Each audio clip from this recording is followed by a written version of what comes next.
जय सनातन धर्म की प्रिय दर्शकों, आप सभी का स्वागत है हमारे इस YouTube चैनल पर।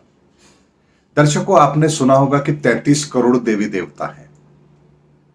जब ये बात कही जाती है तो बहुत से लोग प्रश्न चिन्ह लगा देते हैं, आपके तो 33 करोड़ देवी देवता है, हमारे तो एक ही है, हम तो उसी को मानते हैं, आपके 33 करोड़ कैसे हो गए? तो यहां पर कुछ लोगों को लगता है कि शायद उनके धर्म की मजाक बनाई जा रही है। हम 33 करोड़ देवी देवता के नाम कैसे बताएं, इनका कहां प्रमाण है, ये कैसे बताएं? तो उसको काउंटर करने के लिए एक बहुत ही सभ्यता के साथ एक बात को बना दिया गया कि 33 करोड़ नहीं, 33 कोटि देवी देवता होते हैं। और फिर उसके अंदर नाम भी दे दिए गए कि ये देवी देवता है। तो लोगों को लगा हां, 33 करोड़ नहीं, 33 कोटि हैं, 33 प्रकार के देवी देवता हैं। लेकिन अपने वक्तव्य से या किसी बात के कहने से प्रभावित होकर यदि हम अपने सनातन को बिना समझे उसमें कुछ ऐसी चीजों को शामिल करने का प्रयास कर रहे हैं जो ठीक नहीं है, तो यह अपराध हमें नहीं करना चाहिए। ठीक है, किसी बात का उत्तर हमें नहीं पता तो हम ये कह सकते हैं भाई, बात तो है हमारे शास्त्रों में लिखी हुई, लेकिन इसका पूर्ण सत्य हमारे सामने नहीं है। और कोई ना कोई तो ऐसा होगा जो इस सत्य को हमारे सामने कभी लेकर आएगा, क्योंकि जो बात लिखी है तो समय आने पर उसको प्रमाणित भी अवश्य होना होता है। इसीलिए दर्शकों, 33 करोड़ देवी देवता जो बात कही गई है वो बिल्कुल सही है, लेकिन जिस समय पर कही गई थी उस समय 33 करोड़ देवी देवता थे। लेकिन आज अगर हम बात करें सन 2024 की, तो इन देवी देवताओं की संख्या 86 करोड़ हो चुकी है। और ये 86 करोड़ देवी देवता इस समय पर इस धरती पर उतर चुके हैं और हम जैसे ही लोगों के भीतर बैठ करके काम कर रहे हैं। यानी 86 करोड़ देवी देवता अपने अपने मूल स्वरूप के साथ इस धरती पर उस ऊर्जा के रूप में उतर चुके हैं और हम लोगों के भीतर बैठकर वो काम कर रहे हैं। इसीलिए इस समय पर आपको बहुत सारे ऐसे लोग नजर आएंगे जो अपने अपने क्षेत्र के अंदर कुछ ऐसा कार्य कर रहे हैं जो उस क्षेत्र में बहुत बरसों पहले किया गया था और उसके बाद बहुत लंबे समय से उस क्षेत्र में कोई काम हुआ ही नहीं है। यानी ये सनातन की प्रक्रिया अब इतने व्यापक स्तर पर इस धरती पर काम कर रही है। लेकिन आप लोग मेरी बात सुनकर के कुछ लोग बड़े विचलित हो जाएंगे, ये क्या बात कर दी, 33 करोड़ थे अब 86 करोड़ हो गए, ये मजाक है क्या, देवी देवता कैसे बढ़ गए? इस बात के रहस्य को आज के इस वीडियो में मैं रख रहा हूं, बड़े ध्यान से समझिएगा। जैसे हम मनुष्यों का भी विस्तार हो रहा है। 1947 में भारत की आजादी के समय भारत की आबादी कितनी थी?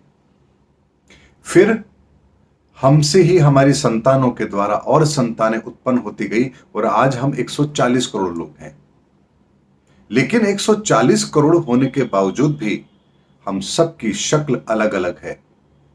हमारे हाथ की रेखाएं अलग हैं, हमारे आंखों की पुतलियां अलग हैं, हमारे अंगूठे का निशान अलग है। यानी हम चाहे 800 करोड़ लोग इस धरती पर रहते हों, लेकिन हम सबकी पहचान अलग अलग है। लेकिन एक बात को समझिए, 1947 के जब हम बात करते हैं तो उस समय क्या कंप्यूटर का ज्ञान रखने वाले लोग थे? क्या विज्ञान का ज्ञान रखने वाले लोग थे? जो आधुनिक विज्ञान की हम जिसकी बात आज करते हैं, क्या उसका ज्ञान रखने वाले लोग थे? तो आज जो इन्वेंशन हुए हैं, क्या वो इन्वेंशन उस समय पर नहीं हो सकते थे? बाबर के समय पर क्या मोटर कार नहीं बन सकती थी? क्यों नहीं बनी?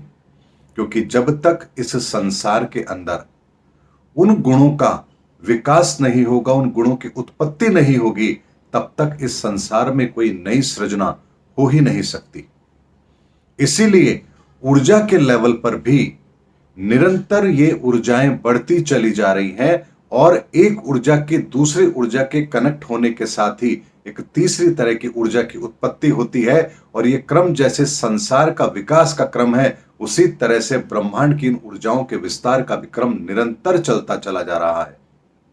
इसीलिए ऊर्जाओं के लेवल पर भी इन देवी देवताओं की उत्पत्ति होती आ रही है। हम देवी देवता इसलिए बोलते हैं क्योंकि हम एक साधारण शब्द में बोल देते हैं देवी देवता। वास्तव में वो एनर्जी है, कॉस्मिक एनर्जी है। एक पर्टिकुलर पावर को वो अपने अंदर रखती हैं और उसी पावर का उपयोग फिर इस धरती पर भी होता है। हमारे अंदर भी उन गुणों का विकास होता है। आज के 100 साल पहले कोई कंप्यूटर चलाना नहीं जानता था, लेकिन आज बच्चा बच्चा कंप्यूटर चलाना जानता है। तो हमारे इस गुण का विकास कहां से हुआ? पहले एनर्जी क्रिएट होती है, फिर वो एनर्जी इस ब्रह्मांड में आती है, फिर उस एनर्जी का प्रभाव हम पर आता है और हम उस एनर्जी का प्रयोग करते हैं। यही देवी देवताओं के विस्तार का एक स्वरूप है जो इस ब्रह्मांड में काम करता है।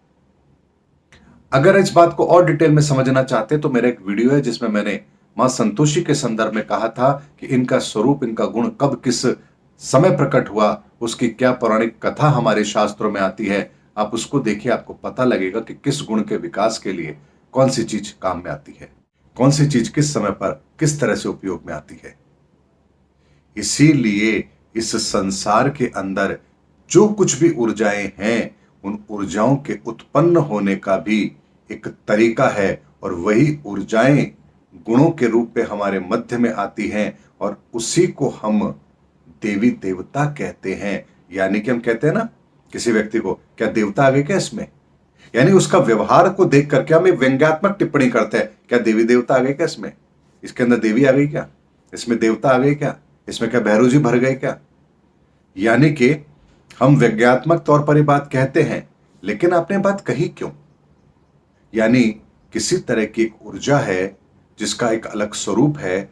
वो स्वरूप जब हमारे भीतर वो गुण प्रकट होता है, वो तत्व प्रकट होता है, तब हम भी उसी तरह का आचरण करने लगते हैं।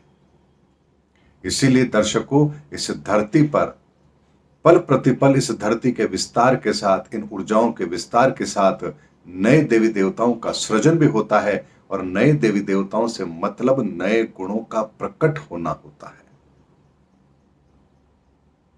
अग्निदेव, वरुण देव, वरुण देव यानी हवा, अग्निदेव मतलब आग। अब इस आग का भी तो विस्तार है। माइक्रोवेव एनर्जी कब इजाद की गई? इलेक्ट्रिसिटी कब इजाद की गई? यानी पानी के अंदर भी वो विद्युत उपस्थित था, लेकिन उसको हमने इन्वेंट किया कि इस पानी की विद्युत को भी हम कैसे बाहर निकालकर अपने उपयोग में ला सकते हैं। तो ये कार्य भी तब होता है जब इस ब्रह्मांड के अंदर उस एनर्जी को क्रिएट करने के लिए ब्रह्मांड एक तरीका इजाद करता है। उसके पश्चात हम उस क्रियाओं को इस धरती पर करते हैं, उससे जो एक एनर्जी पैदा होती है, वही चीज हमारे जीवन के अंदर बहुत सारे बदलाव लाने का काम करती है। मैंने साइंस के रूप में आपको बताया। इसी तरह से हम कहते हैं ना, क्या बिजली की तरह फुर्ती है इसके अंदर। हम क्यों कहते हैं ये बात? यानी उस विद्युत का जो गुण है वो भी आपके भीतर है। यानी कि इतनी तेज गति से काम करना, विद्युत की तरह काम करना, ये सारे गुण हैं। इन गुणों की उत्पत्ति कैसे होती है, यही तो सनातन रहस्य है। और इसीलिए देवी देवताओं की जो लीला होती है, जो दंत कथाएं आप सुनते हैं, उन हर कथा के पीछे एक गुण की उत्पत्ति का रहस्य है। इसीलिए संसार के अंदर ये 86 करोड़ देवी देवता इस समय पर कार्य कर रहे हैं और हर क्षेत्र के अंदर कार्य हो रहा है। इसीलिए मैंने कहा ना कि नए युग के सृजन के साथ ही परमात्मा ने एक ऐसी व्यवस्था इस धरती पर इस समय पर कर दी है जो सतयुग को, आप लोग सतयुग कहते हैं, लेकिन वो धर्म युग है। उस धर्म युग को पुनर्स्थापित करने के लिए वो अपना कार्य कर रही है। इसीलिए दर्शकों, अगर किसी बात का कोई जवाब आपके पास नहीं है तो शर्मिंदा होने की आवश्यकता नहीं है। हमारे शास्त्र ग्रंथों में लिखी हुई हर बात प्रमाणित है, वैज्ञानिक आधार पर है। और इसीलिए आपको कभी भी उस पर बात करते समय घबराना नहीं चाहिए। हो सकता है कुछ उत्तर आपके पास उस समय ना हो, लेकिन अब वर्तमान का समय ऐसा चल रहा है जब ये सारे देवी देवता इस धरती पर उतर कर अपना कार्य कर रहे हैं। इसलिए हर प्रश्न का उत्तर अब आपको जरूर मिलेगा। इसलिए घबराने की आवश्यकता नहीं है। ये धार्मिक शास्त्र ग्रंथ ब्रह्म वचन है और ब्रह्म वचन कभी झूठे नहीं होते हैं। इसीलिए आने वाले समय के अंदर आनंद लेते रहिए, कैसी कैसी चीजें आप लोग के सामने आएंगी, क्योंकि समय केवल 1 वर्ष का शेष रहा है। 30 मार्च 2025 चैत्र शुक्ल प्रतिपदा, और अभी चैत्र शुक्ल प्रतिपदा अभी गई भी है, इसलिए अब 1 वर्ष से भी कम समय का समय रह गया है इस परिवर्तन को होने में। इसीलिए इस व्यापक परिवर्तन को होते हुए अपने आंखों के सामने घटित होता हुआ देखेंगे आप। उम्मीद करता हूं दर्शकों मेरा वीडियो आपको जरूर पसंद आया होगा। अगले वीडियो के अंदर आपसे फिर भेंट होगी, तब तक हमारे चैनल पर बने रहिए। जय हिंद, जय भारत, जय सनातन धर्म।